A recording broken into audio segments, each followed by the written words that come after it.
ओम शांति। 13 सितंबर 2024 के ईश्वरीय महावाक्य। पहले सुनते हैं मुरली के मुख्य पॉइंट्स। बाबा ने कहा, जैसे उस मिलिट्री में कहते हैं अटेंशन, उन लोगों का अटेंशन माना साइलेंस। ये तुम्हारी है रूहानी मिलिट्री, तो तुमको भी बाप कहते हैं। बच्चे अटेंशन अर्थात एक बाप की याद में रहो। मुख से बोलना पड़ता है, नहीं तो वास्तव में तुम्हें तो बोलने से भी दूर होना चाहिए। तुम्हारा अटेंशन सिर्फ एक बाप की याद पर हो और यह अटेंशन फॉरएवर रखना है। जैसे वह मिलिट्री वाले अंडरग्राउंड हो जाते हैं, ऐसे तुम भी गुप्त हो जाते हो, अर्थात बाप की याद में लीन हो जाते हो। इस याद से ही तुम्हारा कल्याण होना है। फिर बाबा ने कहा, तुम हो लाइट हाउस। तुम्हारी एक आंख में शांति धाम और दूसरी आंख में सुख धाम रहना चाहिए। उठते बैठते चलते लाइट होकर रहो। सबको सुख धाम शांति धाम का रास्ता बताते रहो। सेल्वेशन आर्मी बन सबको 5 विकारों की जंजीरों से लिबरेट करना है, सेल्वेज करना है। लास्ट में बाबा ने कहा, तुम जब यहाँ बैठते हो तो रचता और रचना के आदि मध्य अंत का स्वदर्शन चक्र फिराना चाहिए। तुम लाइट हाउस हो ना, तो तुम्हें अपने भी संभाल करनी है और दूसरों का भी कल्याण करना है। बुद्धि में रहे मनुष्यों की सर्विस कैसे करें। अब सुनते हैं महावाक्यों को विस्तार से। बाबा ने कहा, मीठे बच्चे, तुम सर्व आत्माओं को कर्म बंधन से सेल्वेज करने वाले सेल्वेशन आर्मी हो। तुम्हें कर्म बंधन में नहीं फंसना है। प्रश्न, कौन सी प्रैक्टिस करते रहो तो आत्मा बहुत बहुत शक्तिशाली बन जाएगी। उत्तर, जब भी समय मिले तो शरीर से डिटैच होने की प्रैक्टिस करो। डिटैच होने से आत्मा में शक्ति वापस आएगी, उसमें बल भरेगा। तुम अंडरग्राउंड मिलिट्री हो, तुम्हें डायरेक्शन मिलता है अटेंशन प्लीज, अर्थात एक बाप की याद में रहो, अशरीरी हो जाओ। ओम शांति। ओम शांति का अर्थ तो बाप ने अच्छी रीति समझाया है। जहाँ मिलिट्री खड़ी होती है वह फिर कहते हैं अटेंशन। उन लोगों का अटेंशन माना साइलेंस। यहाँ भी तुमको बाप कहते हैं अटेंशन, अर्थात एक बाप की याद में रहो। मुख से बोलना होता है, नहीं तो वास्तव में बोलने से भी दूर होना चाहिए। अटेंशन एक बाप की याद में हो। बाप का डायरेक्शन अर्थात श्रीमत मिलती है। तुमने आत्मा को भी पहचाना है, बाप को भी पहचाना है, तो बाप को याद करने बिगर तुम विकर्मा जीत अथवा सतो प्रधान पवित्र नहीं बन सकते। मूल बात ही यह है। बाप कहते हैं, मीठे मीठे लाडले बच्चों, अपने को आत्मा समझ बाप को याद करो। यह हैं सब इस समय की बातें जो फिर वह उस तरफ ले गए हैं। वह भी मिलिट्री है, तुम भी मिलिट्री हो। अंडरग्राउंड मिलिट्री भी होती है ना, गुम हो जाते हैं। तुम भी अंडरग्राउंड हो, तुम भी गुम हो जाते हो, अर्थात बाप की याद में लीन हो जाते हो। इसको कहा जाता है अंडरग्राउंड। कोई पहचान न सके क्योंकि तुम गुप्त हो ना। तुम्हारी याद की यात्रा गुप्त है। सिर्फ बाप कहते हैं मुझे याद करो, क्योंकि बाप जानते हैं याद से इन विचारों का कल्याण होगा। अब तुमको बिचारा कहेंगे ना। स्वर्ग में बिचारे होते नहीं, बिचारे उनको कहा जाता है जो कहाँ बंधन में फंसे रहते हैं। यह भी तुम समझते हो, बाप ने समझाया है। तुमको लाइट हाउस भी कहा जाता है, बाप को भी लाइट हाउस कहा जाता है। बाप घड़ी घड़ी समझाते हैं, एक आंख में शांति धाम, दूसरी आंख में सुख धाम रखो।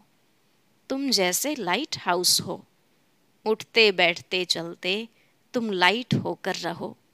सबको सुख धाम शांति धाम का रास्ता बताते रहो। इस दुख धाम में सबकी नैया अटक पड़ी है, तब तो कहते हैं नैया मेरी पार लगाओ हे मांझी। सबकी नैया फंसी पड़ी है, उनको सैल्वेज कौन करे? वह कोई सैल्वेशन आर्मी तो है नहीं, ऐसे ही नाम रख दिया है। वास्तव में सैल्वेशन आर्मी तो तुम हो, जो हरेक को सैल्वेज करते हो। सब 5 विकारों की जंजीरों में अटक पड़े हैं, इसलिए कहते हैं हमको लिबरेट करो, सैल्वेज करो। तो बाप कहते हैं इस याद की यात्रा से तुम पार हो जाएंगे। अभी तो सब फंसे हुए हैं। बाप को बागवान भी कहते हैं। इस समय की ही सभी बातें हैं। तुमको फूल बनना है। अभी तो सब कांटे हैं, क्योंकि हिंसक हैं। अभी अहिंसक बनना है, पावन बनना है। जो धर्म स्थापन करने आते हैं, वह तो पवित्र आत्माएं ही आती हैं। वह तो अपवित्र हो न सके। पहले पहले जब आते हैं तो पवित्र होने के कारण उनकी आत्मा व शरीर को दुख मिल न सके, क्योंकि उन पर कोई पाप है नहीं। हम जब पवित्र हैं तो कोई पाप नहीं होता है, तो दूसरों का भी नहीं होता है। हर एक बात पर विचार करना होता है। वहाँ से आत्माएं आती हैं धर्म स्थापन करने, जिनकी फिर डायनेस्टी भी चलती है। सिख धर्म की भी डायनेस्टी है। सन्यासियों की डायनेस्टी थोड़ी ही चलती है। राजाएं थोड़े ही बने हैं। सिख धर्म में महाराजा आदि हैं, तो वह जब आते हैं स्थापना करने, तो वह नई आत्मा आती है। क्राइस्ट ने आकर क्रिश्चियन धर्म स्थापन किया। बुद्ध ने बोधि, इब्राहिम ने इस्लाम, सबके नाम से राशि मिलती है। देवी देवता धर्म का नाम नहीं मिलता है। निराकार बाप ही आकर देवी देवता धर्म की स्थापना करते हैं। वह देहधारी नहीं है, और जो धर्म स्थापक हैं उनकी देह के नाम हैं। यह तो देहधारी नहीं, डायनेस्टी नई दुनिया में चलती है। तो बाप कहते हैं बच्चे, अपने को रूहानी मिलिट्री जरूर समझो। उन मिलिट्री आदि के कमांडर आदि आते हैं, कहते हैं अटेंशन, तो झट खड़े हो जाते हैं। अब वह तो हर एक अपने अपने गुरु को याद करेंगे या शांत में रहेंगे, परंतु वह झूठी शांति हो जाती है। तुम जानते हो हम आत्मा हैं, हमारा धर्म ही शांत है, फिर याद किसको करना है? अभी तुमको ज्ञान मिलता है। ज्ञान सहित याद में रहने से पाप कटते हैं।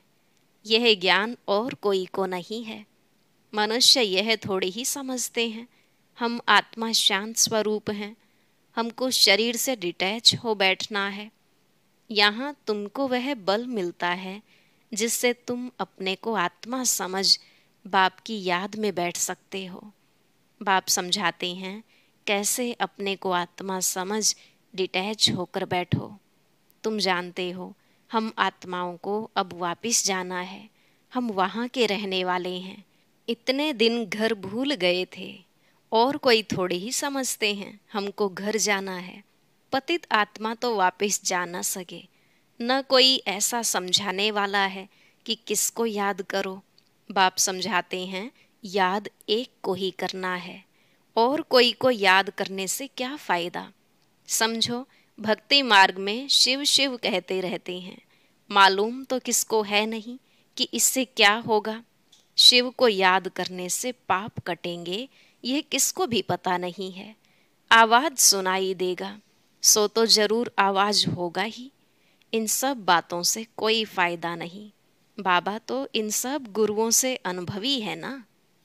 बाप ने कहा है ना, हे अर्जुन, इन सब को छोड़ो। सतगुरु मिला तो इन सब की दरकार नहीं। सतगुरु तारता है।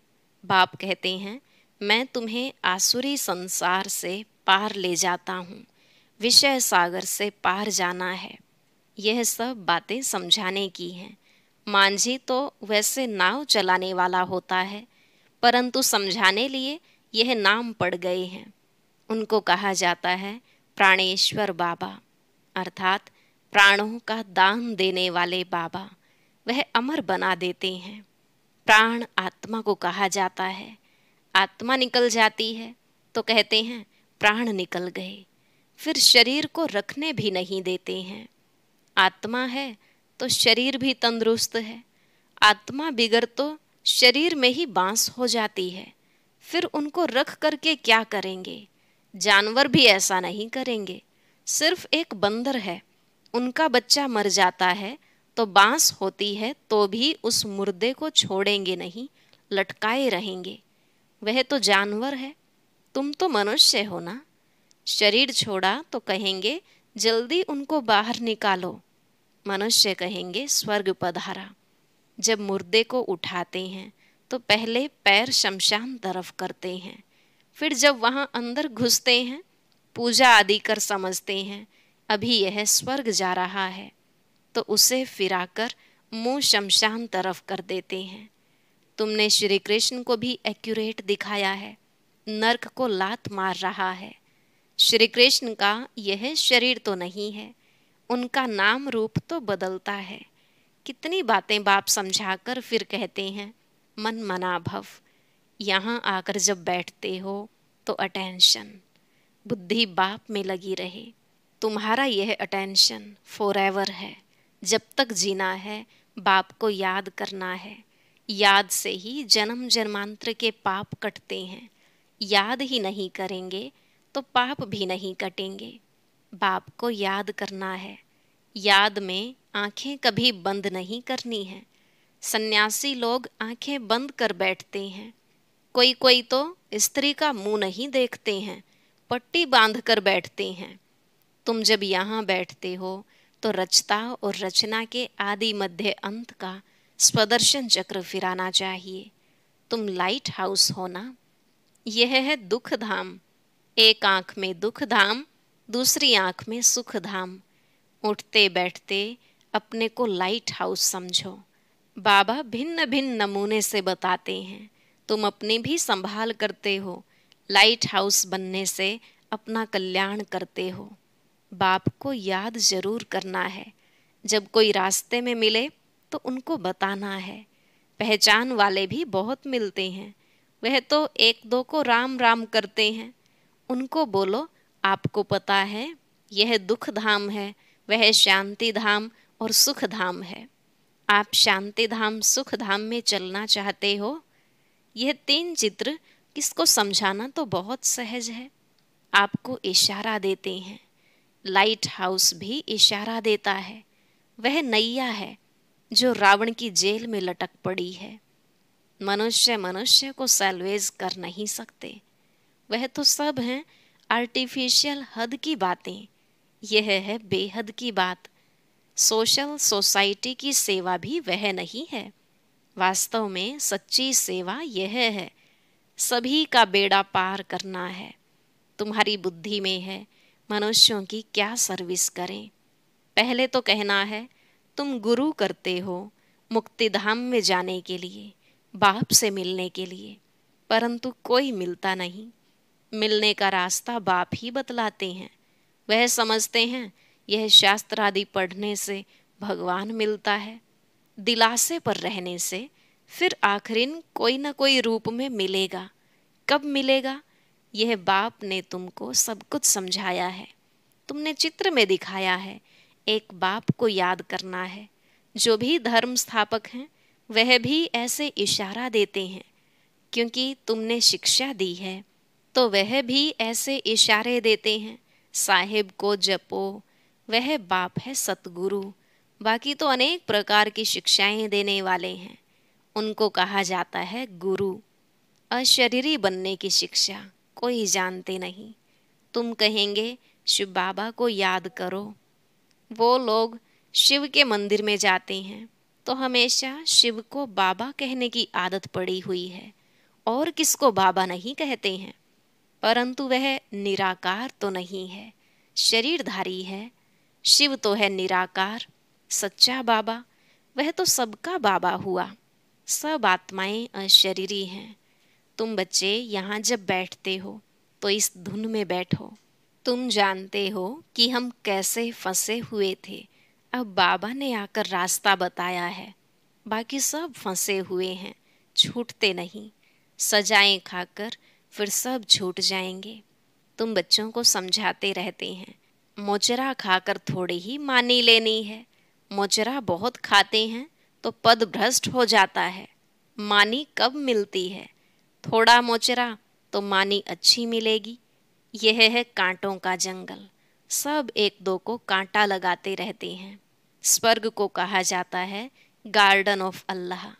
क्रिश्चियन लोग भी कहते हैं पैराडाइज था। कोई समय साक्षात्कार भी कर सकते हैं। हो सकता है यहाँ के धर्म वाला हो जो फिर अपने धर्म में आ सकते हैं। बाकी सिर्फ देखा तो इसमें क्या हुआ? देखने से कोई जा नहीं सकते। जबकि बाप को पहचाने और नॉलेज ले, सब तो आ न सके। देवताएं तो वहाँ बहुत थोड़े होते हैं। अभी इतने हिंदू हैं, असल में देवताएं थे ना, परंतु वह थे पावन। यह हैं पतित। पतित को देवता कहना शोभेगा नहीं। यह एक ही धर्म है जिसे धर्म भ्रष्ट कर्म भ्रष्ट कहा जाता है। आदि सनातन हिंदू धर्म कह देते हैं। देवता धर्म का कॉलम ही नहीं रखते। हम बच्चों का मोस्ट बिलवेड बाप है जो तुमको क्या से क्या बना देते हैं। तुम समझा सकते हो कि बाप कैसे आते हैं, जबकि देवताओं के पैर भी पुरानी तमो प्रधान सृष्टि पर नहीं आते, तो फिर बाप कैसे आएंगे? बाप तो है निराकार, उनको तो अपना पांव है नहीं, इसलिए इनमें प्रवेश करते हैं। अब तुम बच्चे ईश्वरीय दुनिया में बैठे हो, वह सब हैं आसुरी दुनिया में। यह बहुत छोटा संगम युग है। तुम समझते हो हम न दैवी संसार में हैं न आसुरी संसार में हैं, हम ईश्वरीय संसार में हैं। बाप आए हैं हमको घर ले जाने के लिए। बाप कहते हैं वह मेरा घर है, तुम्हारे खातिर मैं अपना घर छोड़कर आता हूँ। भारत सुख धाम बन जाता है तो फिर मैं थोड़े ही आता हूँ। मैं विश्व का मालिक नहीं बनता हूँ, तुम बनते हो। हम ब्रह्मांड के मालिक हैं। ब्रह्मांड में सब आते हैं, अभी भी वहाँ मालिक बन बैठे हैं जिनको बाकी आना है, परंतु वह आकर विश्व का मालिक नहीं बनते। समझाते तो बहुत हैं। कोई स्टूडेंट बहुत अच्छे होते हैं तो स्कॉलरशिप ले लेते हैं। वंडर है, यहाँ कहते भी हैं हम पवित्र बनेंगे, फिर जाकर पतित बन जाते हैं। ऐसे ऐसे कच्चों को नहीं ले आओ। ब्राह्मणी का काम है जांच कर लाना। तुम जानते हो कि आत्मा ही शरीर धारण कर पार्ट बजाती है। उनको अविनाशी पार्ट मिला हुआ है। अच्छा, मीठे मीठे सिकिलधे बच्चों प्रति माता पिता बाप दादा का याद प्यार और गुड मॉर्निंग। रूहानी बाप की रूहानी बच्चों को नमस्ते। रूहानी बच्चों की रूहानी बाप दादा को नमस्ते नमस्ते, गुड मॉर्निंग।